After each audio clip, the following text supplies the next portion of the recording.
উঠাইলাম।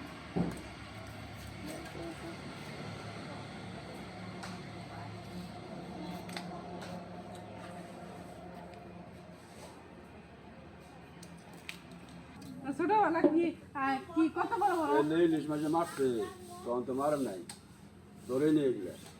এগুলো তো বাচ্চা ইলিশ। হ্যাঁ তখন বলছে এগুলো বাচ্চা ইলিশ, এগুলো খাওয়া যাবো না।